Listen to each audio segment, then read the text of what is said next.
siblings, and faculty, life's pretty normal. But for those students and even staff with disabilities, life can be difficult. David Dowling and Brad Clampett know a lot about these difficulties getting around campus. Jacob Osborne, a disabled broadcasting major at Huntington University, has more of the story.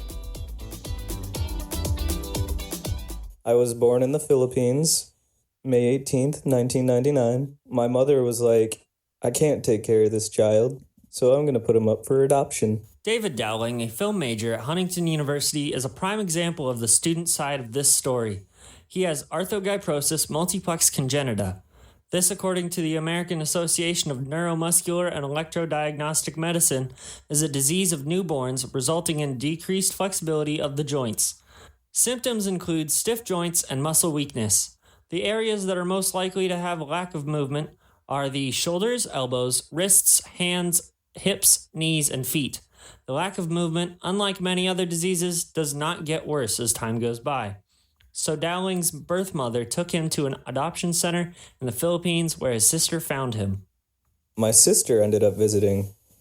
So she got to know me, like baby me, because I was a youngin', you know. She saw me, and then she went back to America and was like, Mom, we need him in our family. So they came over and then visited, and they were like, yeah. Let's take Dave. He also said that he had some corrective surgeries before he was adopted. He also talked about when he started elementary school. I do remember starting school, and then kids were like, whoa, you're different.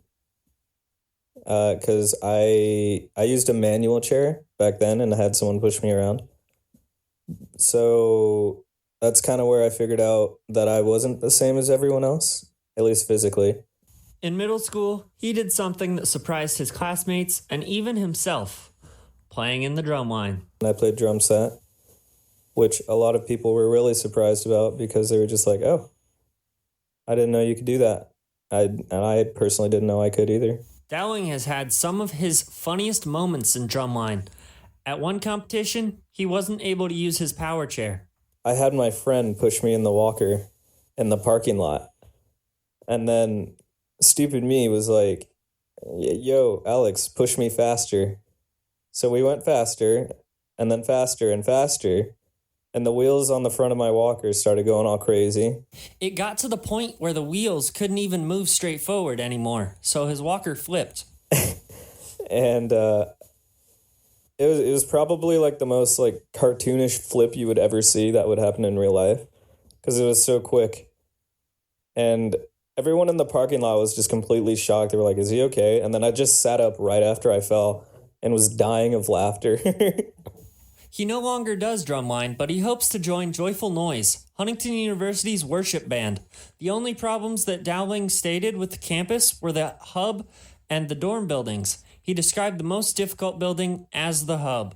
I would say like the hub right now, just because the doors don't really open up all the way when you press the button. Yeah, the doors are super slow.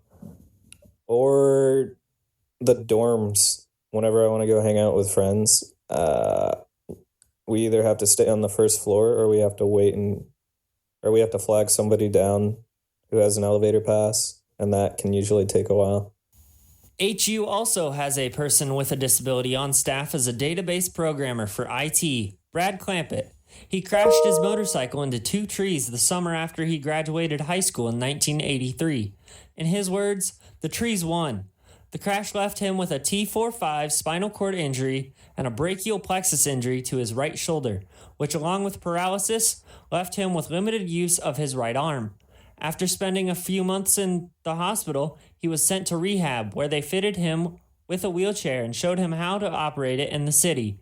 He had to learn how to use a wheelchair on an escalator. When I was at rehab in Chicago, that was one of the things that we did, is went to the water tower, and because they have an escalator there, and they said, okay, we're all going to go up this escalator. And there was a train of wheelchairs, and you just roll up to the escalator and grab on with your hand, the rail, because it's constantly moving with the steps. And if you can grab on, hold on tight, and takes you up. Sandra Cash, Director of Disability Services at Indiana Wesleyan University, says in an email interview that IWU has newer buildings and that the older buildings have been remodeled under the International Building Code.